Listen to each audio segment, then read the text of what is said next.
Yo, what's good, y'all? Thanks for tuning in into DFJ Hoops. Once again, I'm your host, Andre. Appreciate you guys for tuning in. Appreciate y'all for tuning in. I already got my regulars in the building already. Salute to the sporting page. Salute to one Mike. Sporting page already in here with comments. He says Daryl Morey watched Moneyball and thought he was Brad Pitting his way to a championship. Yo, sporting page, you funny as shit, but yeah, appreciate you though. Smash that like button for me. He says he got the protection. Yeah, but yeah, we gonna get into it. We're gonna talk about everything. We're gonna get into it. Salute to my guy One Mike, always in here showing love. Appreciate you. Says salute. You gotta do more shows. It's the off season for y'all anyway. Yeah, that's absolutely true. And I always say that I gotta do more shows, but sometimes certain things happen, you know what I'm saying? So things just get in the way. But I'm trying to be more consistent with this, right? I'm trying to be more consistent. But it's the off season, so it's gonna be a lot of shows. The NBA playoffs about to start, so we're gonna start covering other teams as well, just like we did last season. So be on the look for that. Salute to Darylis in the building. Appreciate you. Says salute, Andre. Clip gang or don't bang. Number 2, PG. Who? Hey, Darylis, I know you scared of the McNuggets. I know you ain't talking. I know you ain't talking. I know you scared. You shaking in your boots because you scared of the McNuggets. You scared of Chokage. But trust me, Chokage ain't gonna do a damn thing. Clippers in 6. I agree with you, bro. Clippers in 6. But Paul George, yeah, you did say it, but we can't say shit about PG. The nigga hurt. He's rehabbing his injuries. We ain't gonna talk about it, right? But yeah, salute to the realist though. Appreciate you. It ain't no hate on this channel. We troll, we do everything, but you know, we talk facts. But let's get into this, man. Let's get into it. I want to talk about this. So the 76ers season comes to an end, right? Now the season already ended in February, right? Maybe mid-January, early February. That's when the season ended, right? But it's officially ended right now.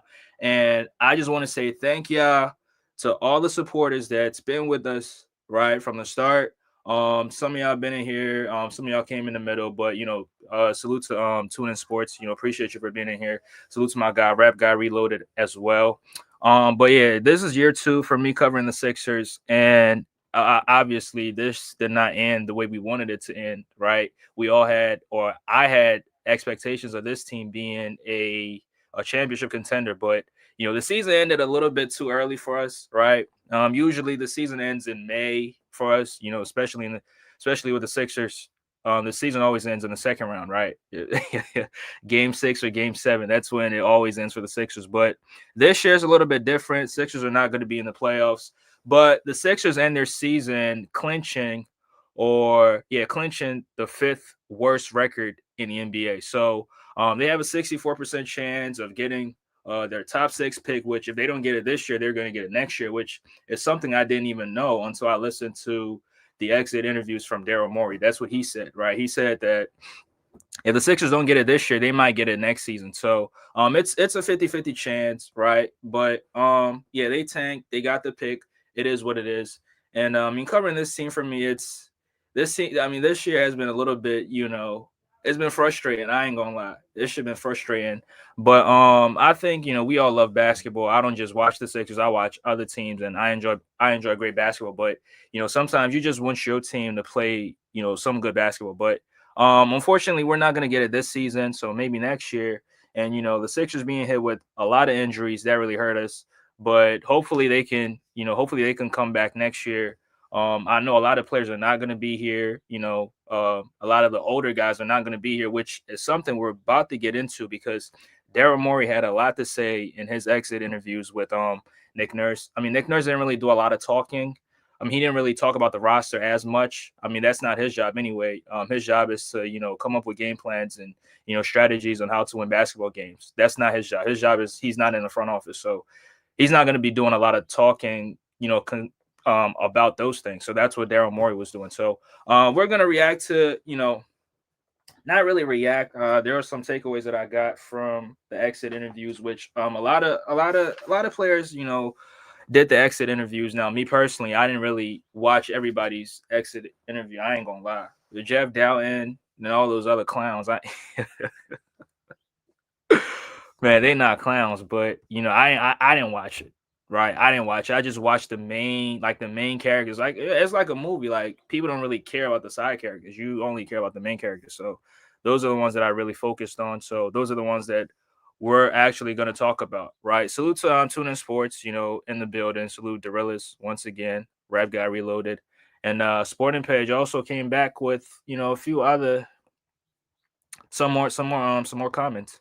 Rap Guy says Mike Budenholzer got fired, which I already expected. I think everybody should have expected him to get fired. I mean, right now, the Suns every season it seems like they fired they fired their head coach. This shit crazy, but I expected it already. I mean, if Mike Malone with a winning record with 3 games left in the season, if he gets fired, then yeah, Mike Budenholzer was definitely going to get fired, right? So it is what it is. I think Phoenix is going to do a lot of they're going to clean house this offseason, right? They're going to try. I mean, Kevin Durant is getting traded, obviously, and they're going to try to maybe possibly move Bradley Beal. Now, yeah, he got that no trade clause, but they're definitely going to make an effort to try to move him. So we'll see about that. But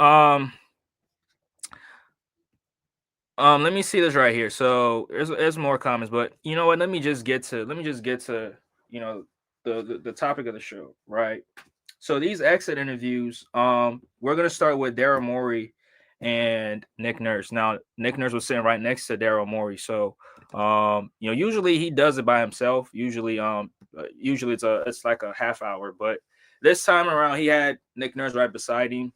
And he had a lot to say, right? He had a lot to say. I think one of the main things that he said was, himself and Nick Nurse will not be going anywhere, right? So a lot of speculation that Nick Nurse is getting fired and the Sixers are going to hire Mike Malone.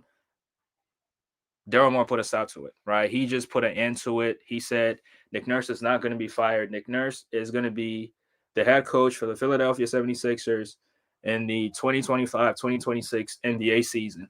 Now, this definitely got a few Sixer fans pissed off, right? Because some Sixer fans want him gone. Now, obviously, Nick Nurse he's human, right? He made a ton of mistakes in a lot of games, not playing the right personnel. Sometimes, the timeouts and some of the guys he was playing and some of the plays that they was running, those were questionable. And I even questioned him about it, right? I held him accountable. Other guys came on the platform, was holding him accountable. One of the regulars on the show, I forgot his name but he wanted a new voice in the locker room, and he's been on other platforms with some nasty comments saying that he wants Nick Nurse gone. But I think Nick Nurse staying. I mean, I want him to stay. I didn't want him fired, and I think him not having his entire team, the Sixers being hurt, that didn't really. He wasn't really prepared for it, right? He didn't think that Paul George was not going to play, half the season. He didn't think that Maxey was going to miss the amount of games that he did, and obviously Joel Embiid, which quite unfortunate, but I mean we're here again, and we just have to talk about it. So Nick Nurse will remain the 76ers head coach. So all the talks about Taylor Jenkins, all the talks about Mike Malone, we can throw them in the garbage can because it's not going to happen, right? And also, I mean, I think in the mid-season, early season, there were rumors that Daryl Morey was going to get fired, and the Sixers were looking to hire Bob Myers. I don't know if y'all heard about it, but I did, and it's not going to happen. So that was one of the big takeaways from the exit interview. Now, like I said, Nick Nurse didn't really say anything, so I don't really have any takeaways from him, but I have a lot of takeaways from Daryl Morey. Now, also, another thing that Daryl Morey did is he took responsibility for everything that's happened with the Sixers this season, right? The Sixers having a terrible season. Nobody saw this coming. Yeah, RJ's the one I was talking about. Yeah, appreciate you, RJ. Salute. I'm gonna drop the link, and I know you definitely gonna have something to say about this. So when I drop the link, you can come in, and hey, we're gonna keep it a buck. But Daryl Morey, like I said, he took full responsibility for the Sixers collapse this season, right? And he talked about his focus being for this offseason. Last season he talked about how his main focus was to get veteran players who tend to perform well in the postseason and didn't really focus, was a little bit overlooking the regular season. But I mean, you can't get to the postseason if you don't take the regular season serious. That's my only criticism of that. So, I mean, you want to position yourself in a way to where when you get into the postseason, you don't have to, overwork yourself, right? Daryl Morey is a liar. Yeah, he is. I mean, most of these front office personnel, they're liars, right? Everybody lies. So it is what it is. Kobe Altman is a liar too. So I mean, if you want to play that game, we can play that game. But Daryl Morey, you know what I'm saying? Like, he said his main focus for this offseason was to, get younger, get more dynamic players and surround them around Tyrese Maxey, Joel Embiid, and Paul George, which means that Paul George will be on this roster next season. If you listen to what he said, Paul George is going to be playing for the Sixers. So again, a lot of narratives that we heard, he was just putting an end to it. Which, I mean, I think everything that he was saying, we should just take it with a grain of salt, because sometimes these front office personnel, they'll say one thing and then off season comes and they do a completely different thing, right? So what Daryl Morey saying is, I think that Sixer fans, they should take this with a grain of salt. I mean, I could see a lot of players being off this team, right? I could see a lot of, I mean, Kyle Lowry's not going to be playing for the Sixers next season. I think we can get that out the way. Eric Gordon is not going to be on the team next season. We can get that out the way. But there's other players that I don't see being on this team next season, like a Kelly Oubre. I don't think Kelly might be on this team next year. Now, he's got a play option, so, it's going to be optional for him. He's going to have to decide whether he wants to come back and play for the Sixers, or he can, sign for another team for way much more money, and or even maybe a contender, because a contender could use the services of a Kelly Oubre, right? A contending team that's missing a wing player who could, slash the basket, who can shoot. I mean, Kelly is not the greatest, 3-point shooter out there, but I mean, his defensive effort is always going to be there. So I think he might not be on the Sixers. That's just my opinion. I could be wrong. I'm not scared to be wrong, but I wouldn't be surprised if I see Kelly Oubre not on this team next season. And Sporting Page, I agree with you. I absolutely agree with you. I think Joel Embiid should get traded, right? I think Joel should get traded, but that's a topic on its own that I would definitely we'll definitely talk about that, but that's a topic on its own. But Daryl Morey saying that this team is gonna go much younger. I was really happy about it, because sometimes, I mean, not even sometimes, but watching this Sixer team last season, or I mean, it's still this season, but it's last season for the Sixers. The Sixers had they had difficulties rebounding the basketball. They had difficulties playing fast. They had difficulties, playing defense on the perimeter. And you could clearly tell it was because, the team was just old, right? The Sixers are one of the oldest teams in the NBA. I think first or maybe second, but they were definitely top five, right? And a lot of times, they were small because, they were the personnel that they had, playing Yabusele at the five, and, Yabu's only 6'8", 6'7", right? He's not really a center. And then he has to go up against, guys that are actual 7-footers or centers. And, guys are just, putting a body on them, boxing them out. And it's just like, he was just not used to it, right? He came in here to play the four, but then, situations, things happen. Andre Drummond goes through injuries. Joel Embiid, injured the whole season. So he slides to the five, and the Sixers get dominated on the glass almost every single time. I don't think the Sixers had a game where they took control of the glass, right? Most of the games that they won, they either won games with their talent and not with hustle, not with effort. I mean, it didn't seem like there were games where they outworked the other teams in terms of getting rebounds, getting offensive rebounds, and creating opportunities for some of these other guys. It didn't seem like it. But Daryl Morey says they're gonna go small, and he gave a lot of love. He showed a lot of love to the young guys, right? To the Adem Bonus, to the Justin Edwards, to the Quentin Grimes. Now, Quentin Grimes is I think he's a free agent this season, this offseason. So he did talk about how one of their priorities is to bring back a Quentin Grimes. And Quentin Grimes is he's a good player. I wasn't really sold on him at first. And then the host of the Pull Up Basketball podcast, y'all can go sub to his channel, BJ. He did say that Quentin Grimes is a solid player. Quentin Grimes is very, very good offensively, and he could help the Sixer team. But as soon as he got on the team, he really impressed me. Not with just the scoring, but just the energy and effort that he plays with, right? Running the floor, creating opportunities for other guys, and also taking shots, not hesitating and just pulling, and what he was doing offensively for the team. I was really impressed because I didn't think he was capable of doing that, but he proved me wrong. But do I think if he's on the team next season with Paul George on the court, Tyrese Maxey on the court, do I think that he puts up those same numbers? I mean, maybe maybe he might have a night where he's hot and things are just going his way, and then he'll make shots. But for the most part, I don't think he averages the same numbers. But he's definitely a good complementary piece to a team like the Sixers. He's much younger, plays fast, and he possesses everything that the Sixers absolutely need. Sporting Page says pull a Danny Ainge, KG Pierce.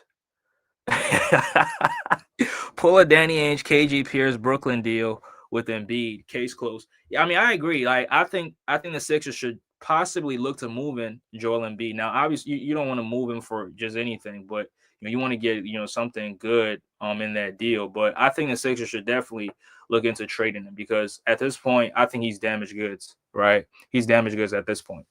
But let me go to another thing that he said that really um another thing that he said. Now the reporters, shout out to the reporters, they were asking some good questions. Shout out to the Keith Pompeys of the world, Kyle Newbeck, and all the reporters that was out there.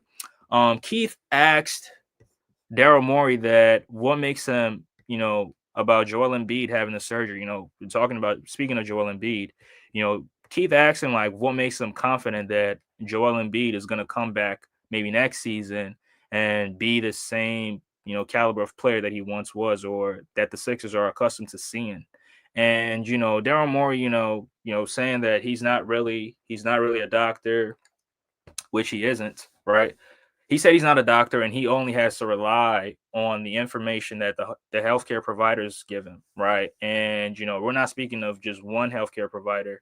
We're talking about multiple healthcare providers because that's the amount of people that Embiid has been consulting with, not just one but multiple of them. And putting everything together, they're saying things that makes him really optimistic that Embiid could come back and be the same player that he was. Now, me personally, I think sometimes you got to look at the league and look at the history of the league and you know, how many people have had multiple knee surgeries and came back and was the same caliber of player that they was? I'm speaking of the best players. Now, as of recently or in recent memory, I think the only player that we can point to is Kawhi Leonard. I think Kawhi has had like maybe 2 or 3 surgeries on that knee of his, right? But he's still, I mean, as of last season, he's had some great games, and you can tell that he's playing like himself, like he's playing as his usual Kawhi self, right? He had a very good, not even good, a very great game, great performance against the Golden State Warriors, clinching the 5th seed in the Western Conference. So shout out to Kawhi Leonard, but my case in point is, I mean, there's only a few players. There's only one player that I can think of who had multiple surgeries and came back and is playing like his usual self. And do I think Joel can come back and play at an MVP level? I just don't see it. Right? I just don't see it because you got to look at his track record. You got to look at his history of injuries, and you got to take into account of the amount of games that he's missed over the last 2 years. I think Keith said he's only played like 58 or maybe 59 games in 2 years. Like that's insane, right? That's insane. And evaluating, I mean, thinking that he's gonna come back and be the same caliber of player, I just don't see it. And then on top of it, he just went through. I mean, they already did the procedure already. He went through a arthroscopic, procedure, which, is going to give you some, short-term relief. It's not going to help you in the long term. So that's why I don't really feel as confident that he's going to come back and be the same caliber player that he once was. I mean, I'm people can say I'm being what you call it. What's the word for it? People can say I'm being a little bit harsh on Joel Embiid, but I think that's the reality. I just don't see him coming back and being the same caliber of player that he once was. That's why I am agreeing with what you call it, the sporting page, that the Sixers should look into trading Joel Embiid. Now, a lot of fans really want him gone, right? A lot of fans been wanting him gone, but I think this should be the perfect opportunity to get him out of here, and try to get anything that your hands can, any caliber of player that you can get, right? I don't think he's going to get any better. We've seen the best of him, and we've seen how far he has led this team to. Now, yeah, injuries was in his way. Injuries, he dealt with a ton of injuries. Joel Embiid has played through a ton of injuries that people don't even realize, right? LCL sprains, knee sprains, ankle injuries, torn ligaments in the thumbs, broken face, Bell's palsy. Like, he's played through a lot of injuries, but I just think that I just don't see him. I just don't see him coming back and being the same caliber of player, right? I just don't see it. Maybe I need to be more optimistic, but I'm just keeping it a bean. I don't see that happening. So that's my only pushback on what Daryl Morey said. But overall, I think he had what he said in the interview. It was pretty positive, right? Him taking responsibility for what happened. The roster construction, and overlooking the regular season and only putting emphasis on the postseason, not realizing that you got to perform in the regular season in order to make the postseason, right? So he took full accountability for that, right? He took full accountability for it, and then his goal to go much younger, find much younger players, dynamic players to surround them around Tyrese Maxey, Joel Embiid, and Paul George, right? So, I really liked what he said, but him not taking the regular season seriously, come on. Yeah. You've been in this business for a long time. There's no way that you can say that, right? So those are my only gripes about the exit interviews from him. And then also you had, Nick Nurse. Like, Tuna Sports says, so is Joel Embiid still a superstar? Joel Embiid was never a superstar, in my opinion. I never considered him a superstar. So, like, my bar for a superstar, that's very high. I don't even consider Tatum a superstar. So, if that answers your question. But I was about to say something before that question, but yeah, Joel Embiid is not a superstar, right? He's not. But yeah, I mean, Daryl Morey, you've been in this business for a long time. There's no way that you can say that you didn't really put any emphasis on the regular season, because the regular season is where you try to, position yourself for the postseason. So, that and him being optimistic that Joel Embiid could come back and play at his MVP self. That's his opinion. So I can't fight him for it, but I mean, me personally, looking at things and looking at the history of the game and certain players who had multiple knee surgeries, they were just done, right? Gilbert Arenas, an example, right? He was done after that second knee surgery that he had. Now, he had his gun situation. That's besides the point. If you actually looked at his game on the court, you could tell that it was completely different, right? Now, Nick Nurse, Tuna Sports said, I heard your peers call him a superstar or considering one. Who's my peers? You mean Sixer fans? I mean, they got their opinions. I mean, people's criteria for superstars is different. So, yeah, I can see it, right? I can see it, but me personally, he's not. I never considered him a superstar, right? I never. If you don't get to the NBA Finals, the DFJ Hoops cannot consider you a superstar. So, I think that's that, right? But yeah. So Nick Nurse, Nick Nurse, he did give Tyrese. He showed Tyrese a lot of love. In terms of the responsibility that he had this season, knowing that players like Joel Embiid and Paul George were not going to be there. He showed him a lot of love.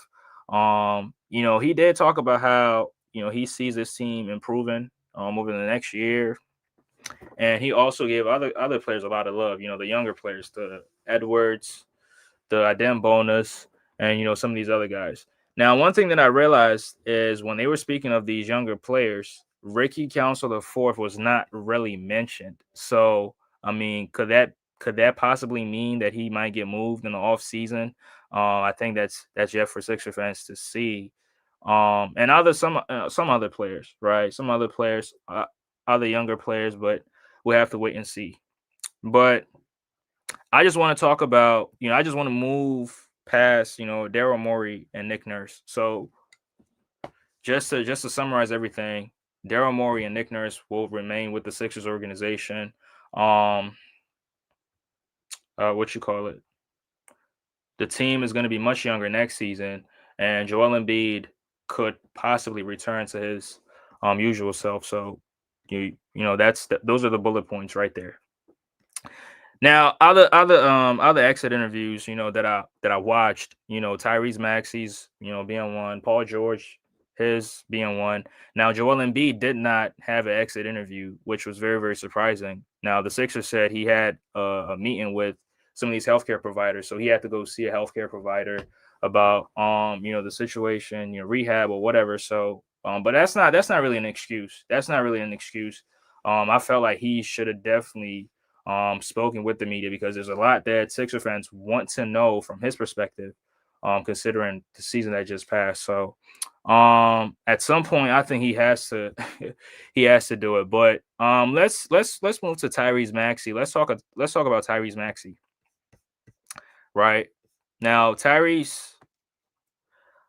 think Tyrese Maxey, the NBA media and Sixer fans gassed him and hyped them up, gave him credit that he didn't deserve. Now, what do I mean by this? Right. Before the season started last year, a list came out and they had Tyrese Maxey at 15. Right. Tyrese being a top 15 player in the NBA. Now, that was a little a little extreme, because I don't think Donovan Mitchell was even on the list. I don't think Devin Booker was on that list. Those are just a few players that I believe are better than Tyrese Maxey. But Sixer fans hyped him up to be something that he's not, and the NBA media gave him too much credit. And I felt like he was a little bit complacent this season, right? I felt like he was a little bit complacent this season. And if you watched him, offensively, defensively, there was a lot of stuff that you could tell that Tyrese Maxey needs to work on, right? Now, what do I mean? What am I talking about? Now, Tyrese is Tyrese is a good scorer, right? Good scorer, proved or showed that he can average 30. He says Tyrese Maxey is not top 10. He's not a top 10 point guard in the NBA. Cade Cunningham passed him. A few other point guards passed him. I don't have him top 10.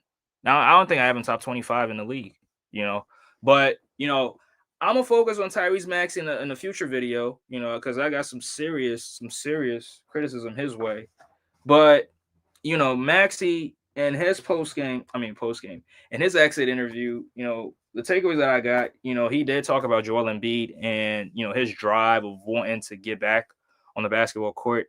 He did have a lot of praise for Joel Embiid, and he did say that he's been praying for Joel Embiid. I mean, I didn't know that he was. I didn't know Maxey was that religious, right? But he said he's been praying for Joel Embiid. Hopefully, he can come back and play as his usual self, which I doubt that's going to happen. But I mean, a player going through what Embiid is going through. I mean, obviously, you definitely want to see players get on the court.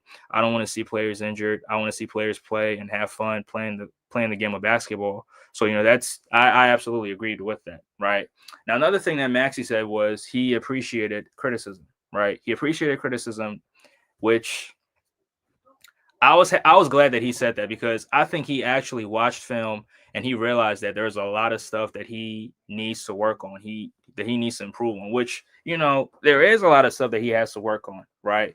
And he did go on to say that in this offseason, this summer, he's definitely going to put the work in. He's going to work with his trainers, and they're going to figure out a workout routine that's going to help him improve and be better come next season. So I'm glad that he's taking the criticism positively. It's not a lot of. I mean, there's a lot of players who, if criticism comes their way, they get really upset. They get pissed off, and they don't want people criticizing them. But Maxey has matured right in front of our eyes, and him taking the criticism because people in the Sixer media really criticize Maxey, right? People from PHLY Sports and some of these media members from NBC Sports Philly and other networks, they really criticize Maxey this season, right? They criticized him. Even though Paul George wasn't available, even though Joel Embiid wasn't available, they still had criticism for Maxey. I mean, I also did. So I'm glad that he's taken it very, very, very, very well, and I hope that he uses that as fuel for next season, or I mean, at least for this offseason to get better, to be a much better version of himself next year.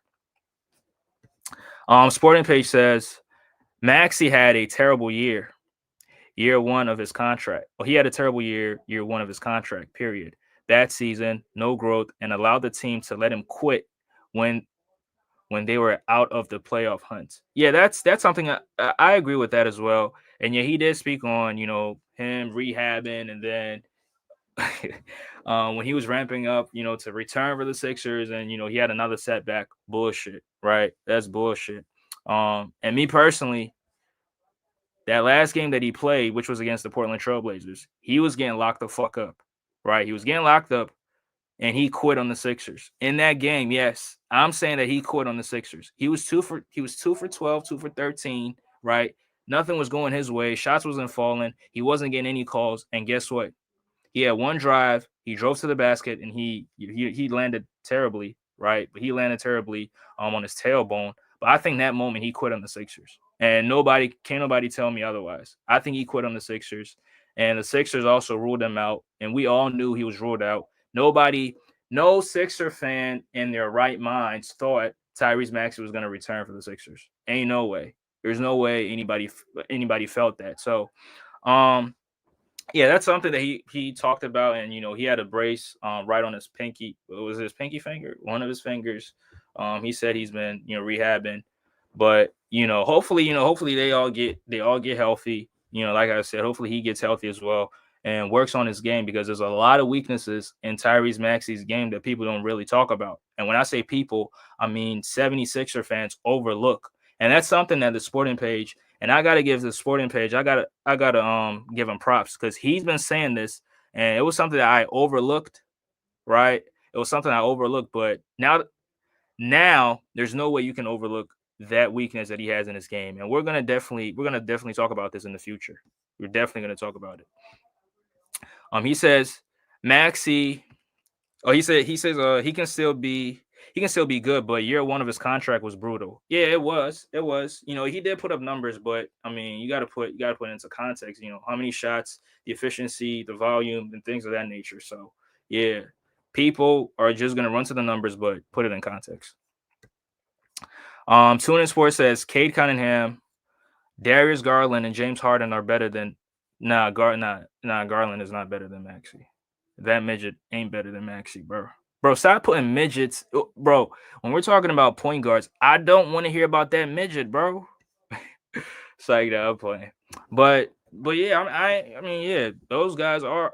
I mean, Harden had a good season. Made the All-Star team, but Harden was in the same position as Maxey, if you ask me, because the volume, the usage, and his efficiency, you got to put all of that into context. So I think that's a good conversation, but people might put Harden over Maxey, which is not crazy to say, but I think they're in the same boat, in my opinion. I think they're in the same boat. But but yeah, that's pretty much what Maxey, the takeaways that I got from Maxey's exit interview, appreciating the criticism, um, praising Joel Embiid, for who he is, and wishing the best for him, praying for him. I didn't know he was religious.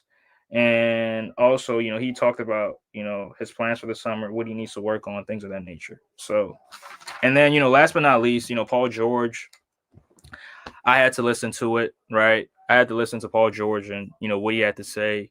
But I mean, Paul George did talk about how this offseason is going to be much different than last, because last year, he was a free agent, and he didn't know where his next opportunity was going to be at, whether with the Clippers or a different team. He didn't know where his next situation was going to be at. But now, he knows that he's with the Sixers. He's not even thinking about playing for any other organization. Daryl Morey and his why do I keep saying post game? But Daryl Morey in his exit interview, did emphasize that Paul George will be with this team. He kept saying our best three players, our best three all-stars. So it gives us a clue that at least Paul George is going to be on the Sixers next year. And smash the like button as y'all come in. Smash that like button. Appreciate y'all for listening, though. Appreciate y'all for tuning in. So Paul George also, did talk about, not expecting the season to go the way it did, and him not expecting to be injured as much as he was, right? Because Paul George did suffer a lot of injuries, right? The finger injuries, hyperextended knees and groin, strained groins. Like, he did go through injuries, right? He did suffer injuries, but also his play on the court was very, very appalling, right? It was very, very atrocious as well.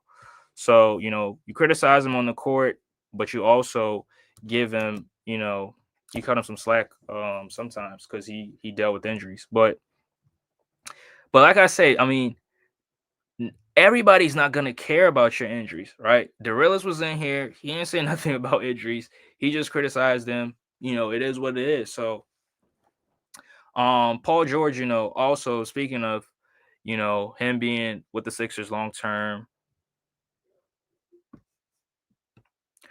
Sporting Page says PG suffered many injuries, broken mic, audio issues, copyright issue.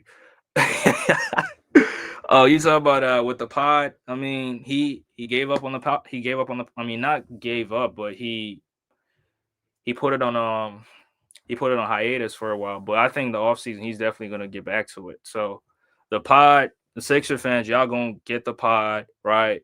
Every Monday a new episode comes out. I've not watched the full episode. I mean, I see segments of it, but I've not watched the full episode. Hopefully I can this offseason.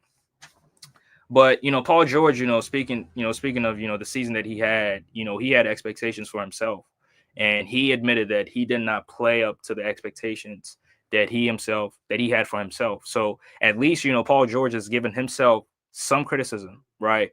Also putting it into context with the injuries that he went through. So I mean, Paul George, we can hate Paul George, y'all can hate Paul George. I mean, I don't hate Paul George. I mean, but I think sometimes you got to criticize him. And, I'm glad he's also criticizing himself. But, he spoke of, how this team could get better next season, what they need to do in the offseason, with his teammates and things of that nature. So, that's showing me that Paul George really, it seems like he cares. But, sometimes when he gets on the basketball court, it seems like he don't really care. But, I mean, listening to what he said, at least he cares, about playing. And, he did commend or appreciate the Sixers fans. He said the Sixers, is a great city to play in. The fans are very, very great to him. He had some good interactions with some of the fans, and some interactions with the fans that were not too good, not too pleasant. But overall, he did appreciate the Sixer fans. He says the Phillies is a great place to play at. So, I think Paul George is showing that he cares once again, and I believe that he might be with his team. I mean, me personally, if you ask me, I think he stays with the team and possibly gets moved at the trade deadline next year. But I mean, who knows? We'll have to see if it comes true. We'll have to see if he gets moved this offseason. Sporting Page says he said he was put on the podcast on hiatus, then he got injured allegedly 24 hours later. That's crazy. Did he get injured 24 hours later? Because I don't remember that part. But that's Bro, y'all funny, man. Y'all be getting me cracking up, but y'all funny. Y'all funny. Sporting page says PG told you his expectations. Take the max money. It was obvious. It was obvious in that. Yeah, yeah, I mean, I think he obviously the money is one thing, but he felt like he could win with the Sixers. He felt like Embiid and Maxey could be the team that he can win with. So that's why he also came here. So, um, I don't think it's just someone he thought he could win with the Sixers, but things gonna go his way. Things gonna go the way he expected it to go, and he's trying to run it back. I think that's from PG's point of view, but I think Sixer fans we feel a certain way about it. Other people might feel a certain way about it. It is what it is. He says every great player leaves a bit on the table when they still chasing that dub. Yeah, that's true. That is true. That's true. I ain't even gonna lie. I ain't even gonna lie. But yeah. So that's for the most part. That's what I got from these exit interviews. I ain't gonna lie. I ain't listened to most of them. Right. I ain't listened to most of them Johns. Jeff Dalton Jr. and some of these other guys. I didn't listen to them, but it is what it is. Tune in Sports says when you and Mike are gonna collab, DFJ. Very soon. Very soon. It's in the pipeline. It's in the works. It's in the works. But I mean, the off season, like I said, it's gonna be a long off season for the Sixers. So yeah, Mike could definitely be on the pod. I'm gonna definitely be on his platform as well. And speaking about his platform, salute to Tisha got game. Because he be over there a lot. Salute, bro. We need Flag to be a contender. Harper, Bailey, Command, Edgecombe, and Johnson will only get us to the playoffs, but a first or second round exit. So I know of a few players that you named. I mean, obviously Cooper Flag. I know of Cooper Flag. I know Derek Harper. Is it Dylan Harper? Derek Harper, Ace Bailey, but Kaman Edgecombe, I don't know who that is, and Johnson, I don't know who that is. But I mean, listening to Daryl Morey, if the Sixers do get this top 6 pick this year, I think they probably keep it. Right? I think they probably keep it. Now, as far as us being a contender with Cooper Flag, now Cooper Flag, he got a dynamic skill set, right? Watching him, I'm very, very impressed with his game, especially being a young player that he is. But I think when he makes that transition to the NBA, there's definitely going to be some growing pains, right? So I don't think immediately the Sixers would be contenders. I mean, the Sixers are contenders with Embiid, right? But if Embiid, let's say Embiid is not playing, then you have Cooper Flag, Maxey, and some of these other guys. Are they contenders? I don't think so. I think it'll take you about 2, 3, maybe 4 years for the Sixers to be contenders. So I think it depends. But I mean, Cooper Flag can definitely help this team. Absolutely. I mean, with his length, his shot making ability, his shot creation, everything, like he can definitely help the Sixers. But I don't know if the Sixers are gonna get that pick. And even if they get the pick, like what pick is it gonna be? Is it gonna be number 1, 2? Because I think Cooper Flag is going number 1. And me personally, I believe he's going to the Utah Jazz. That's what I think. I think the Jazz are going to get that pick, and they're going to pick Cooper Flag. Tune in Sports says Flag will not be on the Sixers, but it's other guys. Don't worry. I think he goes to the Jazz. Now sometimes I'm right with the with what team gets the first pick. Now, obviously, last season I didn't get it right because I had no idea Atlanta was going to get that. I thought Detroit was going to get it, but Atlanta got it. But the year prior, I did predict that the Spurs were going to get the first pick, and they got it, and they drafted Wembanyama. So, but I mean, shit, I would love to have Cooper Flag. I mean, shit, on the Sixers, I mean, yeah, that'd be great. Flag and Jared McCain. And Jared McCain is also another player who I listened to his exit interview, and I mean he talked mostly about his his rehab and his on court stuff and what he thinks he's gonna work on in the off season, things like that. But I mean, Jared McCain didn't really play a lot this season, so his rookie season was cut short. I believe he was going to win Rookie of the Year. Now, do they put him on the rookie team? I don't know. Probably not. But that's something that he was supposed to make that rookie team. But fortunately, injuries cut his season short. So it's just unfortunate. Sporting Page says, "Bro, Cooper is going to Brooklyn because it's closer to his home." I mean, yeah, that makes sense, but the NBA is not gonna say, okay, because Brooklyn is closer to your home, then we're gonna give the first pick to Brooklyn. I don't think it works. I don't think it works like that. So, and Cooper Flag does not decide where he goes. He's not a free agent. He's getting drafted. So, but if you think Brooklyn gets the first pick, okay, cool. That's. I mean, I could see that happening too, because I mean, Brooklyn hasn't had a first overall pick since I don't know, 2000. Did they draft Kenyon Martin? I don't know if they drafted him, but yeah, they ain't had a number one pick in a long time. So yeah, they deserve to have it. Yeah, right. They can have it too. NBA makes sure players are coddled and comfortable. So you don't want the league to take care of its players. Now, coddled, I don't agree with that word, but comfortable, absolutely. Absolutely, shit. I mean, where I work at, my boss makes sure I'm good. Man, he makes sure I'm comfortable.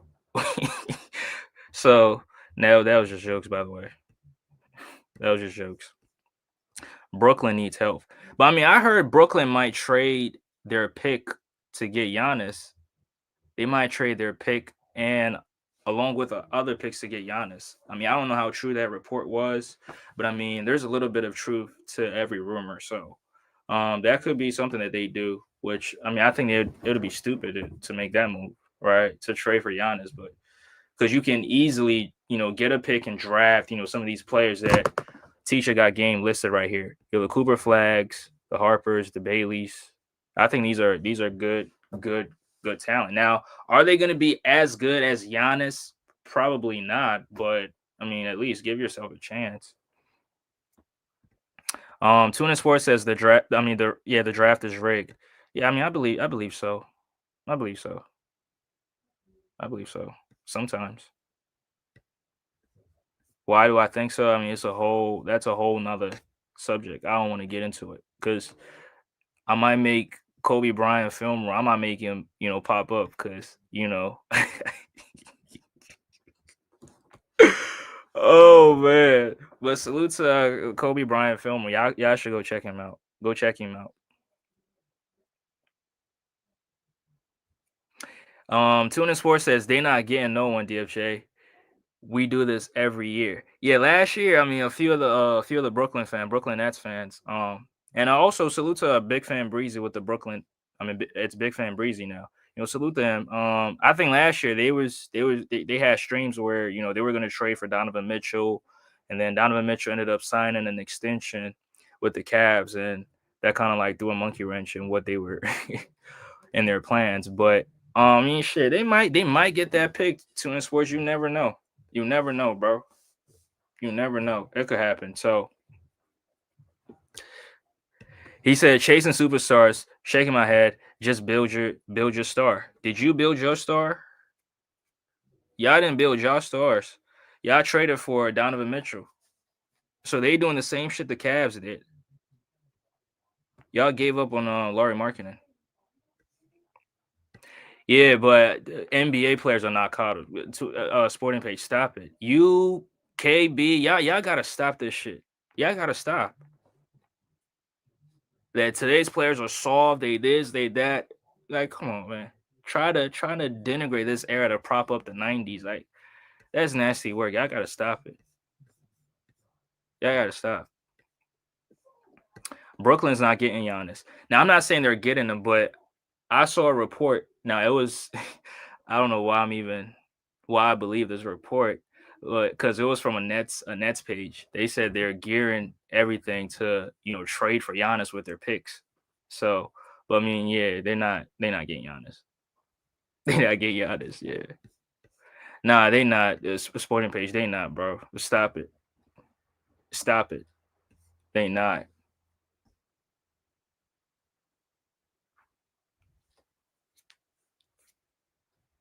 LeBron admitted they rigged his draft to keep him comfortable in Cleveland. Sorry, bro. The truth hurts. You still a good person. I respect you. Okay, it might have. I mean, shit. It might have. Okay, that's cool. That's cool. It's all good though.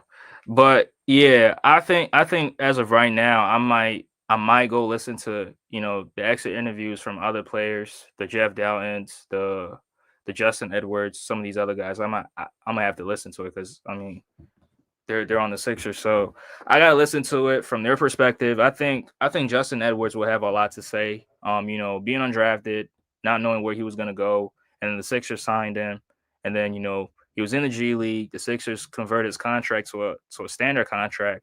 He gets to the Sixers, not even knowing that he's gonna be starting in some of these games, and then going to starting almost a lot of games because the Sixers dealt with injury. So I gotta listen. I gotta listen to what he had to say. I gotta look at it from his standpoint of view. Also, I didn't Bona. I gotta listen. I disrespected these players. I apologize.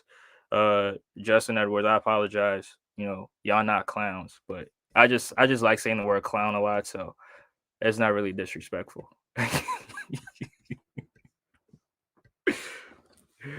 We developed our stars, DG and Mobley. We developed our stars, DG and Mobley. Who did Brooklyn turn into a star? Um, as of recently, I mean Cam Thomas, but he been hurt. I don't think Cam Thomas is would you consider him a star?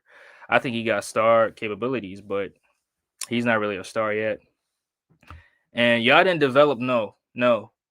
Cleveland did not develop DG and Mobley. DG and Mobley had their talents already. So y'all didn't develop none of those cats, bro. Cleveland doesn't develop any player. Cleveland does not develop players. Y'all didn't develop Anthony Bennett. Y'all didn't develop Tristan Thompson. Y'all didn't develop JJ Hickson. You want me to keep cooking your ass? I can keep going. Here you go. Exactly. I mean, where else do you want me to go, bro? Where else you want me to go? Y'all didn't develop them players, bro. It is what it is. And y'all gave up on Laurie Markin. Now, yeah, y'all didn't draft Laurie. I think Laurie was drafted by the Bulls. But then y'all got a very young player with a lot of upside, and y'all gave up on him to chase a midget shooting guard. Wow. So your team drafted, bro. How are you calling them bums, bro? Come on. You see what sports? You better than that, bro. You was better than that, bro. Don't do that. Don't do that. I will never call any player on the Sixers a bum. Now I might call them clowns, but see here, oh my God. Cleveland is better than Philadelphia, which is sad considering Philly is legendary. Embiid is a bum. Donovan Mitchell's greater. I mean, both of them ain't been out the second round, so I don't know how you can come to that conclusion. Who has the MVP? Who has more All-Star appearances? Who has more All-NBA selections? Who has more? I mean, the stats. I mean, I don't even want to go to the stats because Embiid blows Mitchell out the water with the stats. He averages 28 a game. Mitchell averages like 24, 25, I think. But come on, a shooting guard in the center, it's just not. Come on, man. Anthony Bennett is the worst player I ever seen put on a Cavs uniform. Cause y'all didn't develop him. If y'all got all these, y'all develop players. Why y'all didn't develop Anthony Bennett? That's my question to you, bro. So that even makes my point stronger. DG and Mobley had their own talents. They didn't need the Cavs to develop them. He says use an MVP, an award that has been rigged for 20. Now it's rigged. Like, come on, Sporting Page, come on. Okay, let's put the MVP aside. Let's go to the stats. Let's go to the accomplishments. Let's go to the accolades. And like I said, both of them never got out the second round, so we can take the playoff success out the way, right? We can take the playoff success out the way. Go to the individual games, right? Who's more efficient? You know what I'm saying? Let's go to the analytics, right?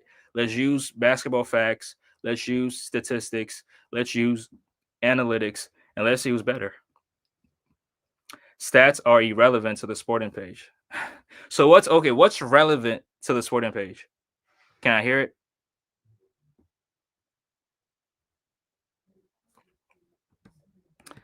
Donovan Mitchell has better playoff numbers, by the way, than Embiid. Donovan Mitchell has some nasty playoff series. I mean, I was telling Tuna Sports. I mean, in the bubble, he averaged like 33 or 34 on 50, 40, 90 splits. That's great, right? That's great. But according to y'all, and when I say y'all, I mean you and KB, the Kobe Bryant cap room, the bubble was rigged. So if that entire shit was rigged, then that means that his stats was rigged as well, right? The bubble, y'all call it a bubble ring. So anything in that bubble we can't really use to make any arguments, right? Because it was in the bubble. It was not real basketball. That's you and KB. That's the narrative y'all push. If we talking about right now, Mitchell's better than Embiid. Okay, yeah, okay, cool, no problem. Right, no problem. I'll give you that. No, I'll definitely give you that. I'll give you that. But I mean, who's Donovan Mitchell going up against? You know, at the shooting guard position in the Eastern Conference. You brought up bubble, not me. Also, Joel Embiid is unprofessional. Mitchell is professional.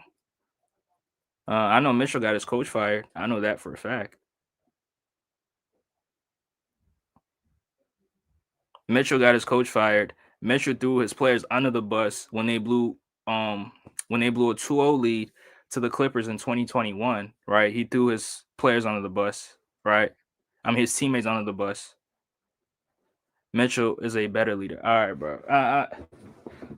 But let's not get this wrong. I think Mitchell is the best shooting guard in the league, right? Now, is he better than Joel Embiid this year? Yes.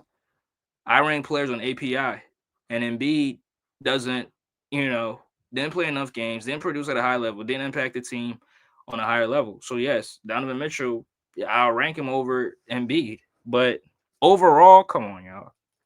Let's be better than that, bro.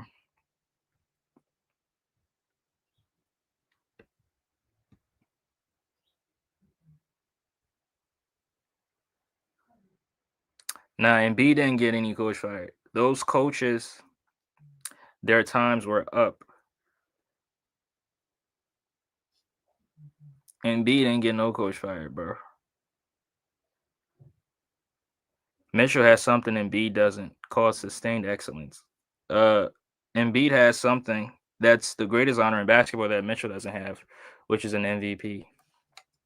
And you can downplay it all you want, the Sporting Page. You can downplay it all you want, but winning an MVP in the NBA, that's probably one of the highest individual honors that any player can get. So, and he's been an MVP caliber player for like three, four seasons. So, in a row. So, yeah. But I gotta bring this to an end. Appreciate y'all for tuning in. Great conversation. A lot of cap like usual, but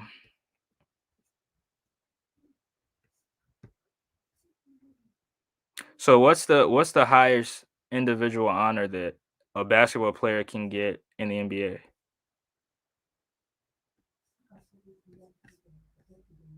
Am I tripping? Embiid is a fraud MVP. Yeah, all right, bro. All right. I mean, in tuning sports, I cooked you on this topic already on Instagram, so I don't know why you keep bringing this up.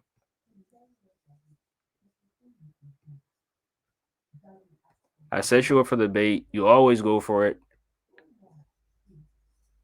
and then I dropped the max ether. But yeah, overall great conversation. I mean, My regulars like usual. Sporting page, appreciate you tuning in sports.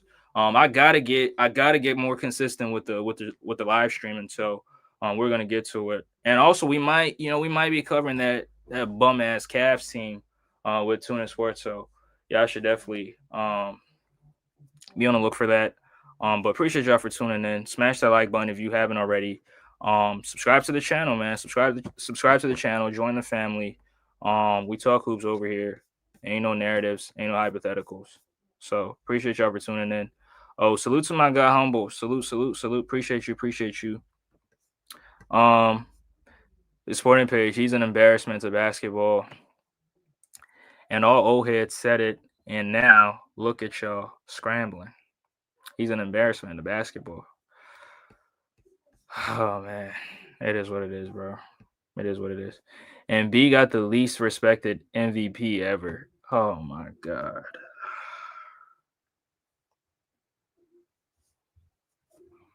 How do you even come to a conclusion like that? That is crazy. That is crazy. But I guess man, the sporting page, the sporting page is gonna do sporting page shit. It is what it is. You don't like Embiid. Criticism is welcomed, but disrespect is not welcomed. But yeah, I appreciate y'all for tuning in. I'm gonna catch you guys on the next one. Peace.